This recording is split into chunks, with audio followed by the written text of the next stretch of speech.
Il y a 6 mois, une rencontre tripartite inédite avait réuni, à Ouagadougou, les ministres maliens, burkinabés et guinéens des Affaires étrangères. Une occasion saisie pour sceller un front uni entre 3 pays en cours de transition, ayant tous les 3 connu un coup d'État militaire et, à ce titre, suspendus, tous les 3. Certes toujours membres des organes de l'Union africaine et de la CEDEAO, ils ne seront autorisés à siéger, à nouveau, dans les instances de ces organisations que lorsque l'ordre constitutionnel y sera rétabli. Avec la récente prise du pouvoir par l'armée au Niger, le rang des frondeurs s'élargit et inquiète les tenants de la diplomatie conventionnelle.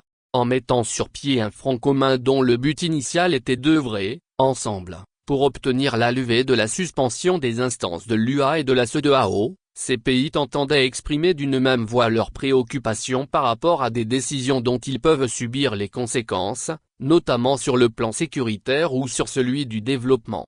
En outre, ils avaient évoqué une batterie de projets relatifs à l'approvisionnement en hydrocarbures et en électricité, le développement du commerce et des transports à partir du port de Conakry, l'organisation commune de l'exploitation minière, la construction d'une ligne de chemin de fer reliant leurs 3 capitales ou encore la construction de nouvelles routes. Vaste programme. En somme, des vœux pieux reprenant à l'identique un plan déjà élaboré par le G5 Sahel, organisation que ces pays ont mis sur pied avec la Mauritanie et le Tchad, et dont le Mali s'est retiré il y a un an. Ironie du sort, les projets déclinés se heurtant à l'équation du financement, un appui technique et financier avait été ouvertement sollicité auprès de la CEDEAO et de l'UA. Mais, avec le double ultimatum, 1 semaine et 15 jours, donné par les 2 organisations au Conseil national pour la sauvegarde de la patrie, CNSP, dirigé par le général Abdourahmane Tiani, tombeur du président Mohamed Bazoum, la donne a changé. Dans cette nouvelle séquence, la CEDEAO joue sa crédibilité et son avenir. Au moment où les nouveaux maîtres de Niamey ont gagné le ralliement du commandement militaire des forces armées, de certains partis politiques et peuvent, même, se prévaloir d'un soutien populaire massif, la marge de manœuvre de l'organisation régionale, comme de l'Union africaine du reste, se rétrécit davantage pour espérer un rétablissement du président déchu au pouvoir.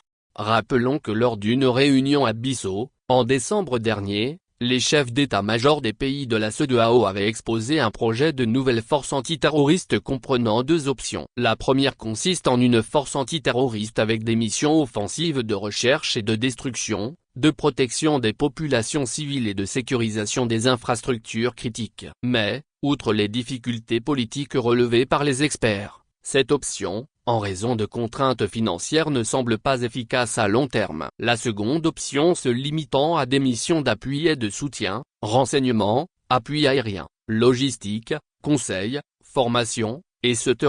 Le mandat de la nouvelle force régionale, en plus de la lutte antiterroriste, vise également la restauration de l'ordre constitutionnel, en cas de coup d'État. Comme c'est le cas aujourd'hui au Niger. Seulement, les chefs d'état-major de la CEDEAO, réunis en ce moment à Abuja, ont bien admis la complexité d'une telle éventualité, sa mise en œuvre pouvant s'avérer difficile surtout lorsque la population est barre oblique ou une grande partie des forces armées adhèrent au coup d'État en question. On le voit donc bien, la situation actuelle au Niger, remettre au pouvoir un président déchu élu démocratiquement, est différente de celle vécue en Gambie en 2017, où il s'agissait de faire quitter le pouvoir à un chef d'État sortant qui contestait le verdict des urnes.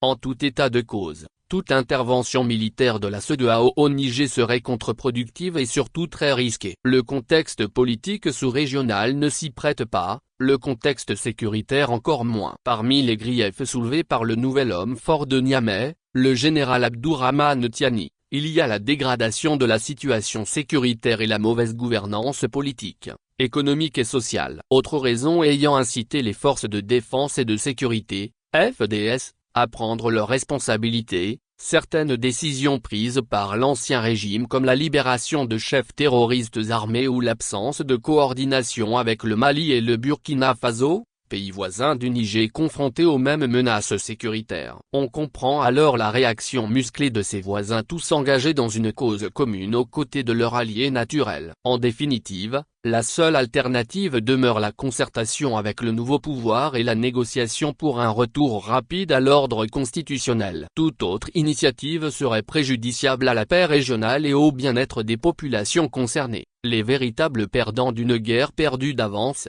Karim Diakat, directeur de publication du magazine Le Panafricain, coordonnateur de la rédaction du magazine Afrique Démocratie.